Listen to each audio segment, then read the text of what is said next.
ಸ್ನೇಹಿತರೆ, ಎಲ್ಲರಿಗೂ ನಮಸ್ಕಾರ. ನಾವಿಂದು ಈ ವಿಡಿಯೋದಲ್ಲಿ ಅಡುಗೆ ಟಿಪ್ಸ್ಗಳನ್ನು ಬಗ್ಗೆ ತಿಳಿದುಕೊಳ್ಳೋಣ. ಬೆಂಡೆಕಾಯಿಯನ್ನು ಕೊಳ್ಳುವಾಗ ಸ್ವಲ್ಪ ಬಿಳಿ ಬಣ್ಣಕ್ಕೆ ತಿರುಗಿರುವುದನ್ನು ಆರಿಸಬೇಕು.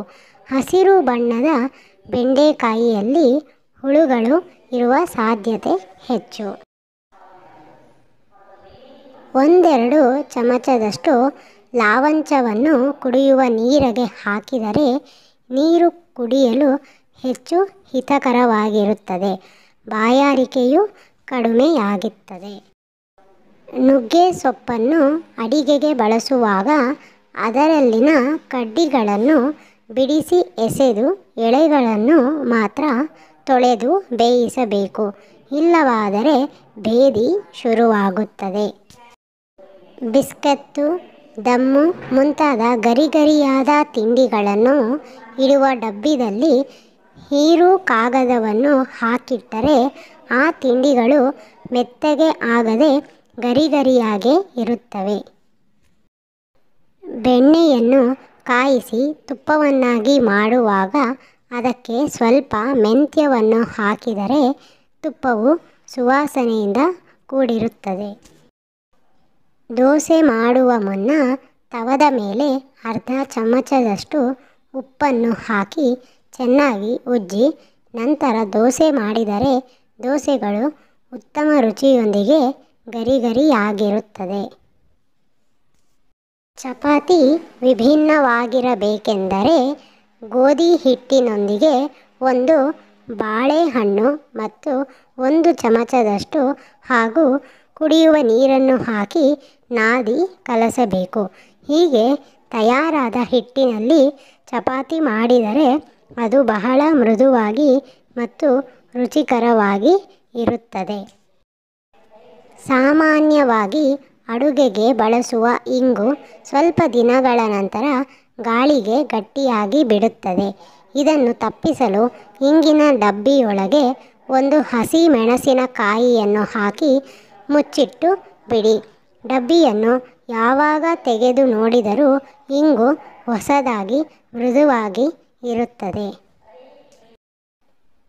ತೆಂಗಿನಕಾಯಿಯನ್ನು ಸಣ್ಣದಾಗಿ ಹೆಚ್ಚಿ ಅವುಗಳ ತುಂಡುಗಳನ್ನು ಮೊಸರಿನಲ್ಲಿ ಹಾಕಿಟ್ಟರೆ ಆ ಮೊಸರು ಕಡದಂತಿರುತ್ತದೆ. ಲೋಹದ ಬಟ್ಟಲು ಅಥವಾ ಡಬ್ಬಿಯಲ್ಲಿ ಉಪ್ಪನ್ನಿಟ್ಟರೆ ಮಳೆ ಮತ್ತು ಚಳಿಗಾಲದಲ್ಲಿ ತಂಪು ಹೆಚ್ಚಾಗಿ ಉಪ್ಪು ನೀರಾಗಿ ಕರಗುತ್ತದೆ. ಇದನ್ನು ತಪ್ಪಿಸಲು ಪ್ಲಾಸ್ಟಿಕ್ ಹಾಳೆಯೊಂದನ್ನು ಅದರಲ್ಲಿಟ್ಟು ಅದರ ಮೇಲೆ ಉಪ್ಪನ್ನು ಹಾಕಿಡಬೇಕು. ಸಾರಿಗೆ ಉಪ್ಪು ಹೆಚ್ಚಾದರೆ ಕಬ್ಬಿಣದ ಸೌಟನ್ನು ಒಲೆಯ ಮೇಲಿಟ್ಟು ಅದು ಕೆಂಪಗೆ ಕಾದ ಮೇಲೆ ಸಾರಿನಲ್ಲಿ ಅದ್ದಿದರೆ ಉಪ್ಪು ಸರಿಯಾಗುತ್ತದೆ. ದ್ರಾಕ್ಷಿ, ಟೊಮ್ಯಾಟೊ, ಕಿತ್ತಳೆ ಹಣ್ಣುಗಳು ಕುದಿಯುವ ನೀರಿನಲ್ಲಿ 2 ನಿಮಿಷಗಳ ಕಾಲ ಇಟ್ಟು ನಂತರ ತಣ್ಣೀರಿಗೆ ಹಾಕಿದರೆ ಸಿಪ್ಪೆಯನ್ನು ಸುಲಭವಾಗಿ ಸುಲಿಯಬಹುದು. ಗಾಜಿನ ಲೋಟಕ್ಕೆ ಬಿಸಿ ಬಿಸಿ ಕಾಫಿ ಅಥವಾ ಟೀ ಹಾಕುವ ಮುಂಚೆ ಆ ಲೋಟದಲ್ಲಿ 1 ಚಮಚ ಹಾಕಿಟ್ಟರೆ ಲೋಟಕ್ಕೆ ಬಗ್ಗಿಸಿದ ಪೇಯದ ಬಿಸಿಯನ್ನು ಆ ಚಮಚ ಸಾಕಷ್ಟು ತೆಗೆದುಕೊಳ್ಳುವ ಕಾರಣ ಆ ಲೋಟ ಬಿಸಿಗೆ ಒಡೆಯುವುದಿಲ್ಲ. ಕಾಫಿಗೆ 1 ಚಿಟಿಕೆ ಉಪ್ಪು ಹಾಕಿ ಕಲಸಿ ಕುಡಿದರೆ ಕಾಫಿಯ ರುಚಿ ಹೆಚ್ಚುತ್ತದೆ. ಆಲೂಗಡ್ಡೆ ಬೇಯಿಸಿದ ನೀರಿನಿಂದ ಬೆಳ್ಳಿ ಮತ್ತು ಇತರ ಪಾತ್ರೆಗಳನ್ನು ಅಚ್ಚುಕಟ್ಟಾಗಿ ತೊಳೆಯಬಹುದು. ಟೀ ಸೊಪ್ಪನ್ನು ಗಾಜಿನ ಜಾಡಿಗಳಲ್ಲಿ ಹಾಕಿಟ್ಟರೆ ಟೀ ರುಚಿ ಹೆಚ್ಚುತ್ತದೆ. ಟೀ ಕುದಿಯುವಾಗ ಕಿತ್ತಳೆ ಸಿಪ್ಪೆ ಅಥವಾ ಏಲಕ್ಕಿ ಸಿಪ್ಪೆ ಹಾಕಿದರೆ ವಿಶಿಷ್ಟ ರುಚಿ ಸಿಗುತ್ತದೆ. ತೊಗರಿಬೇಳೆ ಬೇಯಲು ಇಡುವಾಗ ಅದರ ಜೊತೆ 1 ಚೂರು ತೆಂಗಿನಕಾಯಿ ಹಾಕಿದರೆ ಬೇಳೆ ಬೇಗ ಮತ್ತು ಚೆನ್ನಾಗಿ ಬೇಯುತ್ತದೆ. ಕಡಗೋಲನ್ನು ಬಿಸಿ ನೀರಿನಲ್ಲಿ ಹಾಕಿ ತೆಗೆದು ಮಜ್ಜಿಗೆ ಕಡೆದರೆ ಅದಕ್ಕೆ ಬೆಣ್ಣೆ ಅಂಟುವುದಿಲ್ಲ. ಮಳೆಗಾಲದಲ್ಲಿ ಮಿಕ್ಸಿಯಲ್ಲಿ ಬೆಣ್ಣೆ ತೆಗೆಯುವಾಗ ಬಿಸಿ ನೀರು ಮತ್ತು ಬೇಸಿಗೆಯಲ್ಲಿ ತಂಪು ನೀರು ಹಾಕಿದರೆ ಬೆಣ್ಣೆ ಸುಲಭವಾಗಿ ಬರುತ್ತದೆ. ಹಾಲು ಕಾಯಿಸುವಾಗ ಆ ಪಾತ್ರೆಯಲ್ಲಿ ಒಂದು ಸ್ಟೀಲ್ ಸೌಟು ಹಾಕಿಟ್ಟರೆ ಹಾಲು ಉಕ್ಕಿ ಚೆಲ್ಲುವುದಿಲ್ಲ.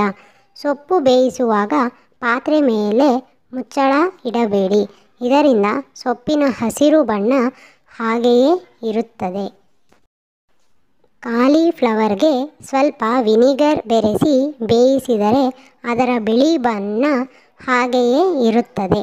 ಮಸಾಲೆ ಅಥವಾ ಕೊಬ್ಬರಿ ರುಬ್ಬುವಾಗ ಸ್ವಲ್ಪ ಉಪ್ಪು ಹಾಕಿದರೆ ಕೊಬ್ಬರಿ ಬೇಗ ನುಣ್ಣಗಾಗುತ್ತದೆ ಮತ್ತು ಮೈಮೇಲೆ ಸಿಡಿಯುವುದಿಲ್ಲ.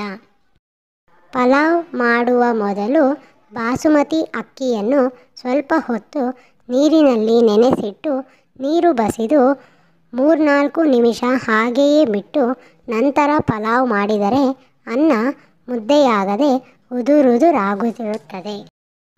ದೋಸೆ ಅಕ್ಕಿಗೆ ಸ್ವಲ್ಪ ಹೆಸರು ಬೇಳೆ ಹಾಕಿ ರುಬ್ಬಿದರೆ ದೋಸೆ ಮೃದುವಾಗುತ್ತದೆ. ಬಾಳೆಕಾಯಿಯನ್ನು ಹೆಚ್ಚುವಾಗ ಕೈಗಳಿಗೆ ಮಜ್ಜಿಗೆ ಸವರಿದರೆ ಕೈ ಕಪ್ಪಾಗುವುದಿಲ್ಲ. ಗಾಳಿ ಬರುವ ಸ್ಥಳದಲ್ಲಿ ಈರುಳ್ಳಿ ಹೆಚ್ಚಿದರೆ ಕಣ್ಣೀರು ಬರುವುದನ್ನು ತಪ್ಪಿಸಬಹುದು. ಕೈಯೆಲ್ಲ ಸೀಮೆ ಎಣ್ಣೆ ವಾಸನೆ ಇದ್ದರೆ ತಿಳಿ ಮಜ್ಜಿಗೆಯಿಂದ ಕೈಗಳನ್ನು ತೊಳೆಯಿರಿ. ಸ್ನೇಹಿತರೆ, ನಿಮಗೆಲ್ಲ ಈ ವಿಡಿಯೋದಲ್ಲಿ ಅಡುಗೆ ಮನೆಯ ಟಿಪ್ಸ್ಗಳ ಬಗ್ಗೆ ತಿಳಿಸಿದ್ದೇನೆ. ಈ ವಿಡಿಯೋ ಇಷ್ಟವಾದರೆ ದಯವಿಟ್ಟು ಲೈಕ್ ಮಾಡಿ, ನಿಮ್ಮ ಫ್ರೆಂಡ್ಸ್ ಹಾಗೂ ಫ್ಯಾಮಿಲಿ ಜೊತೆ ಶೇರ್ ಮಾಡೋದನ್ನು ಮರಿಬೇಡಿ. ನೀವಿನ್ನೂ ನನ್ನ ಚಾನಲ್ಗೆ ಸಬ್ಸ್ಕ್ರೈಬ್ ಆಗದಿದ್ದರೆ ದಯವಿಟ್ಟು ಸಬ್ಸ್ಕ್ರೈಬ್ ಆಗಿ, ಹಾಗೆ ಬೆಲ್ ಐಕಾನ್ನ ಕ್ಲಿಕ್ ಮಾಡಿ. ಎಲ್ಲರಿಗೂ ಧನ್ಯವಾದಗಳು.